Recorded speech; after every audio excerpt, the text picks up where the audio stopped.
श्री रामकृष्ण लीला प्रसंग। काशीपुर में सेवा व्रत। जय ठाकुर, जय माँ। ओम शिव शिव शिव।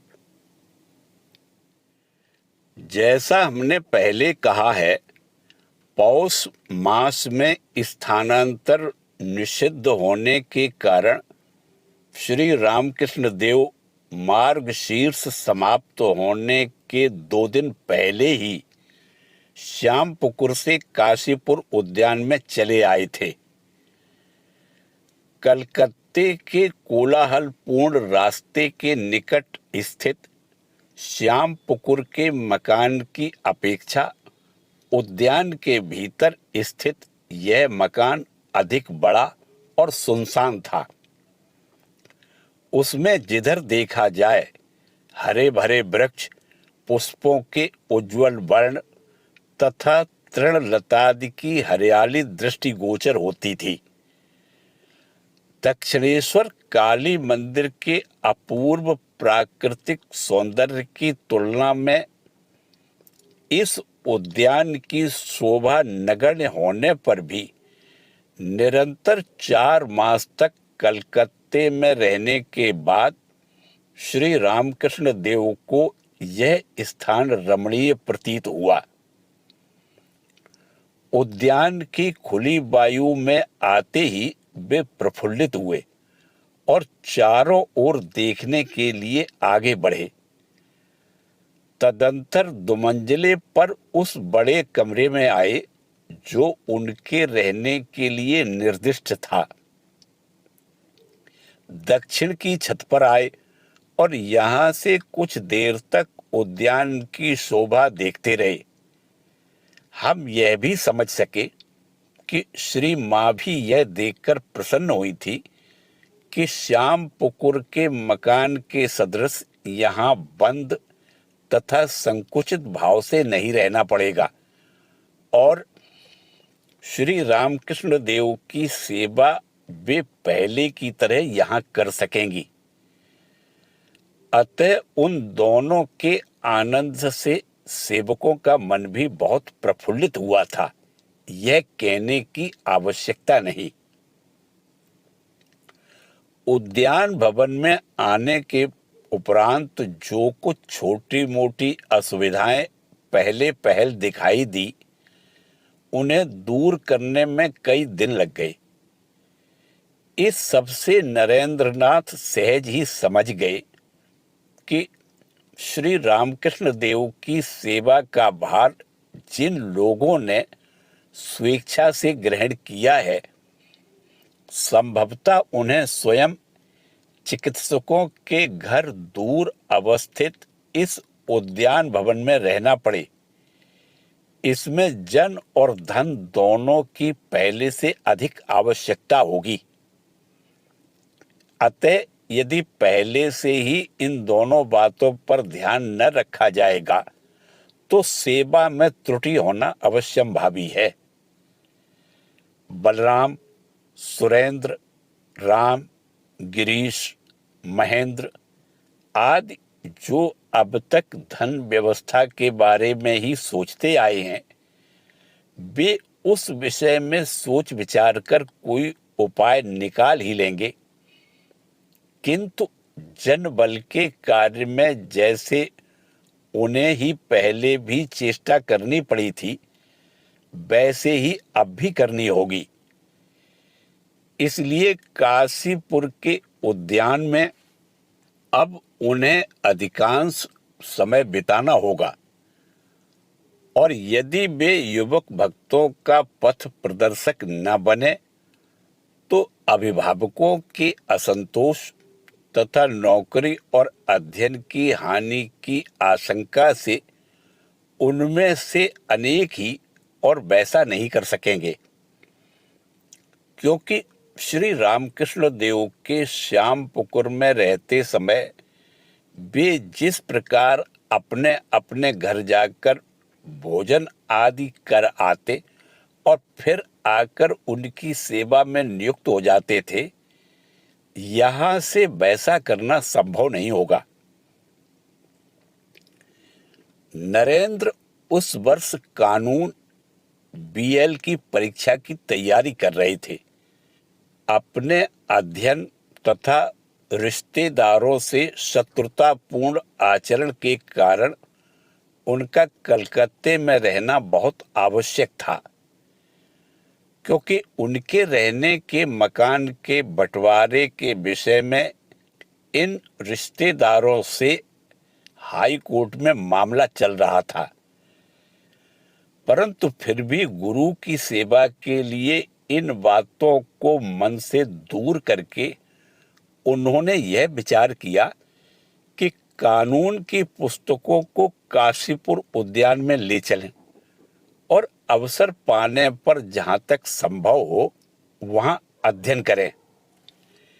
इस प्रकार सबसे पहले श्री रामकृष्ण देव की सेवा करने के संकल्प के साथ समय समय पर अध्ययन कर उसी साल कानून की परीक्षा देने का विचार भी नरेंद्र नाथ के मन में अब तक दृढ़ ही रहा, क्योंकि कोई दूसरा उपाय न देखकर उन्होंने यह निर्णय किया था कि कानून की परीक्षा पास कर कुछ साल तक परिश्रम करके मां तथा भाइयों के लिए मोटे तौर पर खाने पहनने का प्रबंध कर देंगे और तत्पश्चात गृहस्थी से संबंध तोड़कर भगवान की आराधना में तल्लीन हो जाएंगे। किंतु हाँ, इस प्रकार का शुभ संकल्प हम में से अनेक ही करते हैं। गृहस्थी में कभी कभी डूब जाने पर भी यह सोचकर कि पुरुषार्थ द्वारा इसमें से निकलकर हम शीघ्र ही शुभ मार्ग में अग्रसर होंगे, परंतु वास्तव में गृहस्थी के भंवर में पड़कर कितने व्यक्ति ऐसा करने में समर्थ होते हैं। अंत तक उत्तम अधिकारियों में अगुवा होकर तथा श्री रामकृष्ण देव का विशेष अनुग्रह प्राप्त करने में समर्थ होने पर भी नरेंद्र नाथ का यह संकल्प संसार के संघर्ष से विध्वस्त तथा विपर्यस्त होकर समय पर कहीं दूसरा रूप तो धारण नहीं कर लेगा। आप धीरज धरें।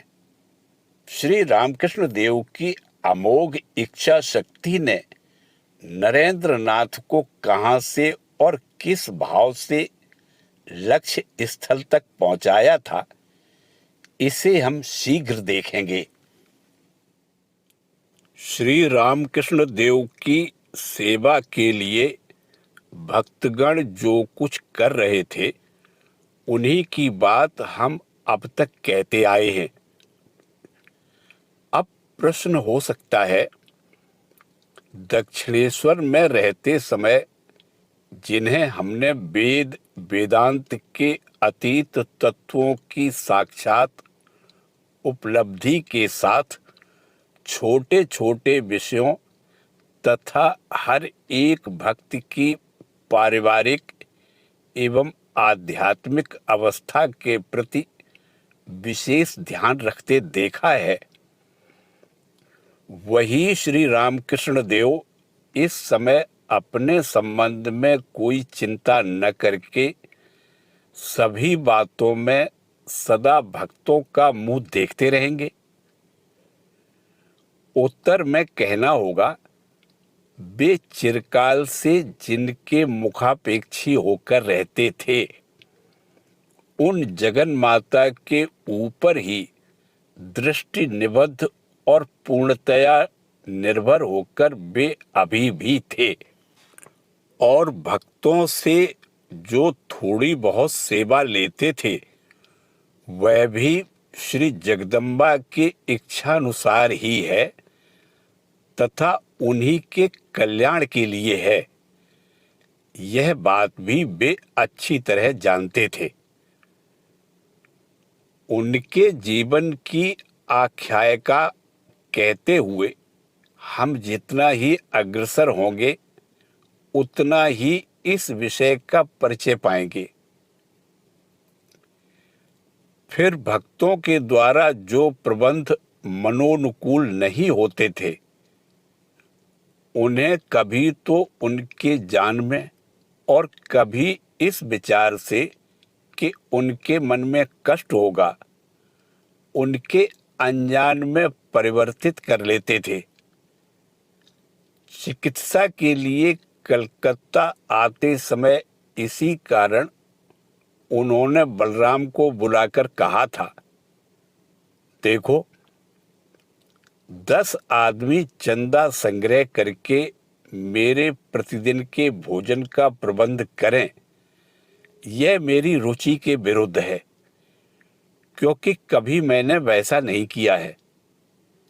यदि कहो कि दक्षिणेश्वर काली मंदिर में वैसा कैसे करता हूं, क्योंकि मालिक लोग जो अब विभक्त हो गए हैं और सभी लोग मिलकर देव सेवा का कार्य चला रहे हैं, तो उसके उत्तर में कहता हूं, अभी भी मुझे वहां चंदे से नहीं खाना पड़ रहा है, क्योंकि रासमणी के समय से ही प्रबंध किया गया है कि पूजा करते समय 7 रुपए हिसाब से जो वेतन मुझे मिलता था, वह तथा साथ ही साथ मैं जितने दिन वहां रहूंगा उतने दिन देवता का प्रसाद दिया जाएगा।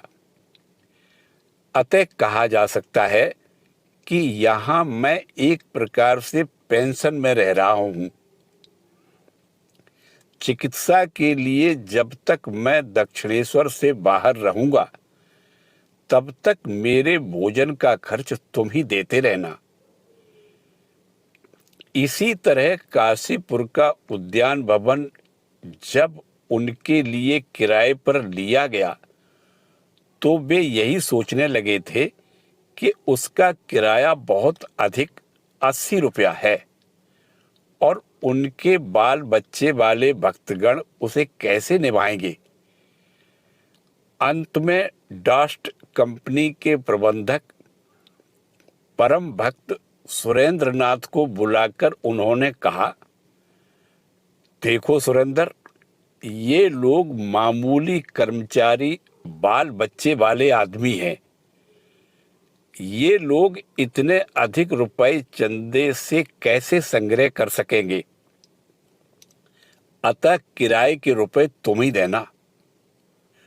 सुरेंद्रनाथ ने भी हाथ जोड़कर जो हुक्म कहकर सानंद स्वीकार किया। उसके बाद एक दिन वे हमसे कहने लगे कि दुर्बलता के कारण घर के बाहर शौच आदि के लिए जाना शायद संभव नहीं होगा। युवक भक्त लाटू अर्थात स्वामी अद्भुतानंद नाम से वे भक्त संघ में सुपरिचित थे। वे छपरा जिले के निवासी थे। उनकी बात से व्यथित हुए और एकाएक हाथ जोड़कर सरल गंभीर भाव से यह कहे, जो आज्ञा महाराज, मैं तो आपका मेहतर हाजिर हूं। उन्हें तथा हम लोगों को इस दुखावस्था में भी हंसा दिया था। इस प्रकार छोटे मोटे अनेक विषयों में श्री रामकृष्ण देव अपना प्रबंध यथायोग्य रूप से स्वयं ही करके भक्तों की सुविधा कर देते थे। क्रमशः सभी विषयों में सुप्रबंध होने लगा और युवक भक्तों में सभी यहाँ एक एक करके उपस्थित हुए। श्री रामकृष्ण देव की सेवा के बाद अन्य समय नरेंद्रनाथ उन्हें ध्यान, भजन, अध्ययन, सद्वार्ता, शास्त्र चर्चा आदि में इस ढंग से नियुक्त रखने लगे कि परम आनंद से दिन पर दिन किस प्रकार व्यतीत होने लगे, उन्हें समझ में ही नहीं आया। एक ओर श्री रामकृष्ण देव के शुद्ध निस्वार्थ प्रेम का प्रबल आकर्षण और दूसरी ओर नरेंद्र नाथ का अपूर्व मित्र भाव तथा उन्नत संग, दोनों ने एक साथ मिलकर उन्हें ऐसे मधुर दृढ़ बंधन में आबद्ध किया कि एक परिवार के लोगों की अपेक्षा भी अधिक वे आपस में सबको यथार्थ में अपना समझने लग गए थे। अतः किसी दिन यदि विशेष कार्यवश कोई घर चला जाता तो उसी दिन संध्या समय अथवा दूसरे दिन प्रातःकाल यहाँ चले आना उसके लिए अनिवार्य हो गया। इस प्रकार गृहस्थी का परित्याग कर अंत तक यहाँ रहकर जिन लोगों ने सेवा व्रत में जीवन उत्सर्ग करने का निश्चय कर लिया था, उनकी संख्या 12 से अधिक न होने पर भी हर एक भक्त गुरु सेवा परायण तथा असाधारण कर्म कुशल था। आप सभी की उत्सुकता निवारण करने के लिए हम उन 12 व्यक्तियों के नाम देते हैं। नरेंद्र, राखाल, बाबूराम, निरंजन, योगेंद्र, लाटू, तारक, गोपाल दादा, काली, शशि, शरद और छोटा गोपाल। शारदा पिता के उत्पीड़न से बीच बीच में आकर केवल 2-1 दिन ही रह सकता था। हरीश को कुछ दिन आने के बाद घर जाने पर मस्तिष्क विकार हो गया था।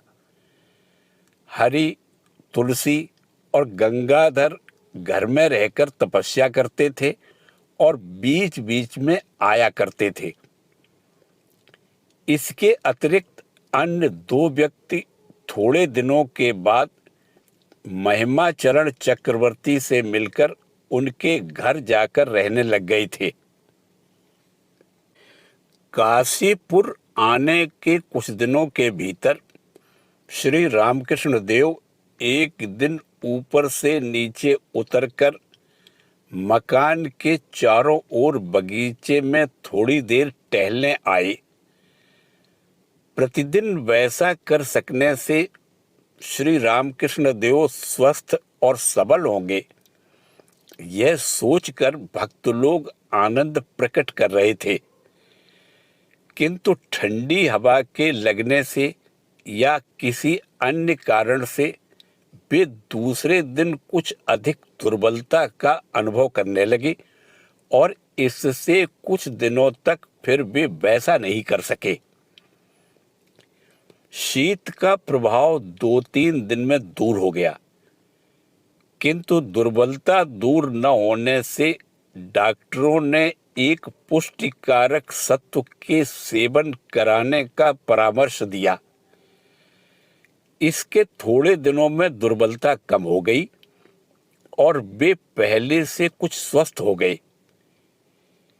इस प्रकार यहाँ आने पर एक पक्ष से कुछ अधिक दिन तक उनके स्वास्थ्य में उन्नति प्रतीत हुई। डॉक्टर महेंद्रलाल भी एक दिन उन्हें देखने आए और हर्ष प्रकट किया। श्री रामकृष्ण देव के स्वास्थ्य का समाचार चिकित्सकों को देने का और पथ्य के लिए सत्व लाने के लिए युवकों को प्रतिदिन कलकत्ते जाना पड़ता था। पहले एक ही व्यक्ति के ऊपर इन दोनों कार्यों का भार सौंपा गया, परंतु इसमें प्रायः विशेष असुविधा होती थी। अतः नियम निश्चित किया कि इन 2 आवश्यक कार्यों के लिए प्रतिदिन 2 व्यक्तियों को कलकत्ते जाना होगा।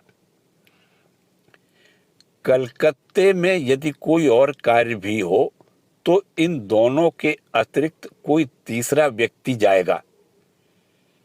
इसके अतिरिक्त घर साफ रखना, बराहनगर से रोज बाजार का सामान लाना, दिन और रात में श्री रामकृष्ण देव के निकट रहकर उनके आवश्यक कार्य करना आदि कार्य बारी बारी से युवक भक्तगण संपन्न करने लगे। नरेंद्रनाथ उनके हरेक कार्य की और एकाएक उपस्थित विषयों का प्रबंध करने में नियुक्त रहे। श्री रामकृष्ण देव का पथ्य तैयार करने का भार पहले की तरह श्री मां के हाथ में रहा। साधारण पथ्य के अतिरिक्त यदि किसी विशेष खाद्य के तैयार करने की आवश्यकता होती थी तो चिकित्सकों से उसके प्रस्तुत करने की प्रणाली जानकर गोपाल दादा आदि दो एक व्यक्ति जिनसे श्री मां निसंकोच बातचीत करती थी जाकर उन्हें वह तैयार करने की रीति समझा देते थे। पथ्य प्रस्तुत करने के अतिरिक्त श्री मां दोपहर के पहले और संध्या होने के अनंतर श्री रामकृष्ण देव जो भोजन करते थे वह स्वयं ले जाकर उन्हें खिला लाती थी। रसोई आदि कार्यों में सहायता देने तथा उनके साथ के लिए श्री रामकृष्ण देव की भतीजी लक्ष्मी देवी को इस समय लाकर श्री मां के पास रखा गया था। इसके अतिरिक्त दक्षिणेश्वर में श्री रामकृष्ण देव के निकट जो महिलाएं सदा आती जाती थी उनमें से कोई कोई यहाँ आकर श्री मां के साथ कुछ घंटे और कभी कभी 2-1 दिन भी रह जाती थी। इस प्रकार एक सप्ताह के भीतर ही सब विषय सुसंखलित रूप से संपादित होने लगे। गृहस्थ भक्तगण भी उस समय चिंता रहित नहीं थे, किंतु रामचंद्र या गिरीश चंद्र के घर पर बीच बीच में सम्मिलित होकर श्री रामकृष्ण देव की सेवा में कौन किस विषय में कितना समय बिता सकेंगे और धन की सहायता दे सकेंगे उसका निश्चय कर उसके अनुसार वे कार्य करने लगे। हर माह में सबके लिए समान रूप से सहायता देना संभव नहीं हो सकता है, यह सोचकर प्रति माह 2-1 बार उसी तरह सम्मिलित होकर सब विषयों के निश्चित करने का संकल्प किया। युवक भक्तों में अनेक जब तक सब बातों की सुव्यवस्था नहीं हो गई थी अपने घर थोड़े समय के लिए भी नहीं गए थे। अत्यंत आवश्यक होने पर जिन्हें जाना पड़ा वे भी कुछ घंटों के बाद ही लौट आए और घर में किसी प्रकार समाचार भी दे दिया कि श्री रामकृष्ण देव के पूर्णतया स्वस्थ न होने तक उनके लिए नियमित रूप से घर आना तथा रहना संभव नहीं हो सकेगा। कहने की आवश्यकता नहीं, किसी के अभिभावक ने उसे जानकर प्रसन्नता से अनुमति नहीं दी थी, परंतु वे लोग करते भी क्या, यही सोच सोचकर कि लड़कों का दिमाग बिगड़ गया है और इसलिए यदि उन्हें आहिस्ता आहिस्ता ही न लौटाया गया तो शायद कुछ विपरीत फल की संभावना उत्पन्न हो जाए। वे लोग अपने लड़कों का आचरण उसी तरह सहते रहे और उनके लौटाने का मार्ग सोचते रहे। इस प्रकार श्री रामकृष्ण देव के गृहस्थ और ब्रह्मचारी दोनों प्रकार के भक्तों ने जब एक साथ दृढ़ निश्चय हो सेवा व्रत में योगदान दिया और सुप्रबंध होकर सब बातें सुचारू रूप से चलने लगी, तब नरेंद्र नाथ को कुछ निश्चिंत होकर अपने विषय में सोचने का अवसर मिला। वे शीघ्र ही 2-1 दिन के लिए घर जाने का विचार करने लगे। रात्रि में हमसे वे यह बात कहकर सो गए, पर निद्रा नहीं हुई।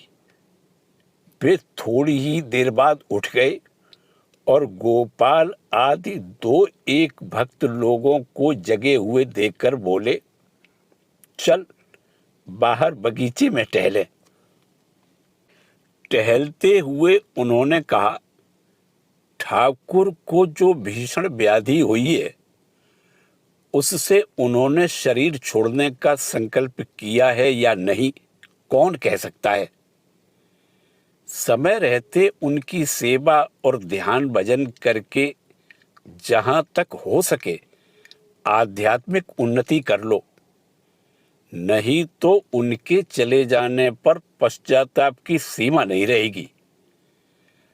अमुक कर लेने पर भगवान को पुकारूंगा, अमुक हो जाने पर साधन भजन में लगूंगा, इसी तरह तो दिन बीतते जा रहे हैं और वासना जाल में हम जकड़ते जा रहे हैं। इस वासना से ही तो सर्वनाश और मृत्यु होती है। वासना का त्याग करो, त्याग करो। पौष मास के शीत की सुनसान रात्रि थी। ऊपर अनन नीलिमा अनंत नक्षत्र चक्षुओं से पृथ्वी की ओर देख रही है। नीचे सूर्य की तीव्र किरणों से बगीचे के पेड़ पौधे सूख गए थे। जमीन साफ हो गई थी, इसलिए बैठने लायक थी। नरेंद्र नाथ का वैराग्यपूर्ण तथा ध्यान परायण मन बाहर की नीरवता की स्वयं के अंतर में उपलब्धि करके अपने में लीन हो गया। अब वे ठहर गए और एक वृक्ष के नीचे बैठ गए। थोड़ी देर बाद सामने कुछ सूखी पत्तियों और टूटी डालों का ढेर देखकर बोले, इसमें आग लगा दे। साधु लोग ऐसे समय वृक्षों के नीचे धूनी जलाया करते हैं। यहां हम भी उसी तरह धूनी जलाकर अंतर में छिपी वासनाओं को जला डालेंगे। आग जल उठी और चारों ओर की सूखी पत्तियों तथा डालों को बटोरकर हम लोग उस अग्नि में आहुति देने लगे। साथ ही हम अपने अपने अंतर की वासनाओं का हवन कर रहे हैं, ऐसे चिंतन में नियुक्त रहकर अपूर्व उल्लास का अनुभव करने लगे।